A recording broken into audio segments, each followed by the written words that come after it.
Bienvenue dans les aventures de Saturday Man, l'épisode 3. Il faut absolument que je vous parle de ma rencontre avec deux personnages qui vont être très importants pour la suite, les bien nommés Zark et Quen. Donc Zark ça s'écrit comme ça et Quen ça s'écrit comme ça. Oui, je sais, c'est facile de dire Quen ceci, Quen cela. Quen est maintenant, officiellement, Queen. Non, ta gueule, putain. Queen, le monde, Salut, c'est moi. le monde, Queen. Ça faisait un petit moment qu'on me parlait d'un site qui s'appelle Electrobel et on me recommandait d'aller poster mes morceaux de musique là-dessus parce que c'est une communauté belge sympa de musique électronique. Ce site avait été créé par un certain Zark, fait très intéressant. Lorsque j'ai posté mes premiers morceaux, eh bien il y a ce Quen sorti de nulle part qui me dit « Ouais, attends, c'est toi, mais j'ai un CD de toi depuis... Ouais, je suis content de t'avoir trouvé, etc. » De fil en aiguille, on est devenus potes, on s'est vu IRL. Dans la vraie vie, ça veut dire IRL. Et notamment, on s'est rencontré avec Zark aussi. On a très très vite sympathisé parce que l'esprit un peu... D'ailleurs, je vous recommande très chaudement d'aller sur Electrobel et d'aller écouter la musique de Zark et de Quen. Ces deux mecs font des compositions en or. D'ailleurs, de toute façon, tout ce qu'il y a sur Electrobel, c'est génial. Presque. Un petit peu de merde aussi. Mais c'est pas là que je voulais en venir. Qu'est-ce que je dois dire, moi, là ?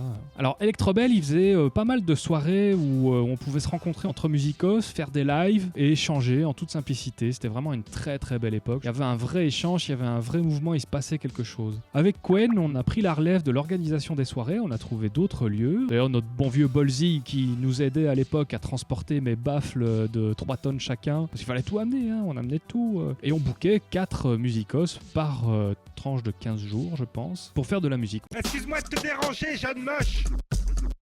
Une question semble me turlupiner. Est-ce que tu es in? Bah non, t'écoutes pas assez ma musique. Comment tu veux faire dans ce cas-là? Moi, ce que je te propose, c'est de t'inscrire sur Electrobel. Tu verras, tu seras le plus beau du monde. Tout le monde est artiste maintenant. C'est un business comme un autre. Faut bien que le marché se sente quelque part en ton ego. On t'a dicté un lifestyle. Un jeune de la T6, elle comprend pas plus loin que la géopolitique sont pas liés.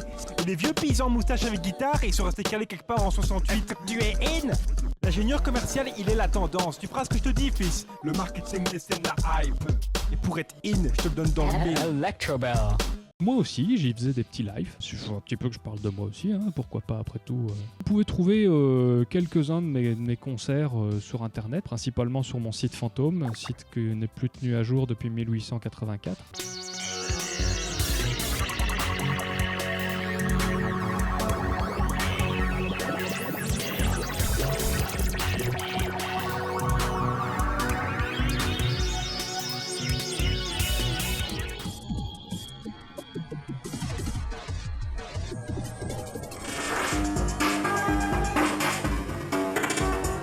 J'avais l'habitude de mettre à la toute fin de mes lives Saturday Man pour déconner. Évidemment dans une version un peu remixée par rapport à l'original. D'ailleurs le morceau aura connu je crois 7 ou 8 versions différentes. Où est-ce que je veux en venir avec tout ça ? Eh bien vous allez comprendre comment naquit le projet Saturday Man. J'ai l'habitude de mettre Saturday Man à la fin de mes concerts.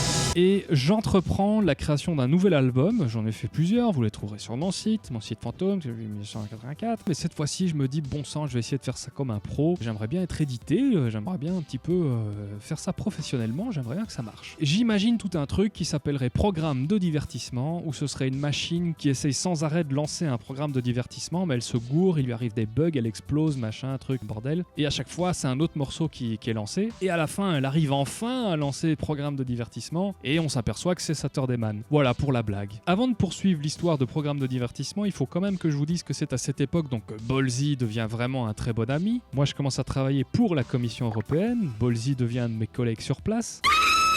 C'est un petit peu le bordel là-bas. C'est quand même à une des soirées de la Commission européenne que je fais la rencontre de Dominique, alias DCE. Dominique qui interprétera le rôle du Grand Sommeil plus tard, qui fera aussi les FX sonores, qui possède chez lui un Luna Park. Cette borne d'arcade qui est fully operational. Le depuis peur que je me suis acharné à rafistoler comme un malade. Le rêve incarné, Daytona USA, Twin, Player, mon afterburner que j'ai aussi réparé, qui n'attend qu'une chose, c'est des mains expertes pour pouvoir buter des milliers de MiG-29 et la navette spatiale, qui elle aussi est parfaitement opérationnelle, à savoir Galaxy Force 2. Il se doit un petit peu situer que Dominique également fait de la musique. Grâce à Electrobel, on resserre nos liens avec Dominique, avec DCE, je vais l'appeler DCE. Vous trouverez ces morceaux absolument uberluesquissimes, ça se dit ça, sur Electrobel et probablement à plein d'autres endroits, je sais pas trop. Bah oui, il est sur SoundCloud aussi. On va mettre tout ça dans la description là en dessous. Là. Donc je reviens à un programme de divertissement. Je me décide à faire vraiment un bel album avec une belle version de Saturday Man. Et c'est là qu'un beau jour de 2009, il y a Cohen qui me dit « Sam, il y a Bernard Minet en concert à Tubize, on va le voir !» Et c'est là que je me dis « On va le voir et je vais carrément lui demander s'il veut pas chanter Saturday Man. » Et figurez-vous qu'il m'a répondu, et ce qu'il m'a dit, c'est pour l'épisode 4.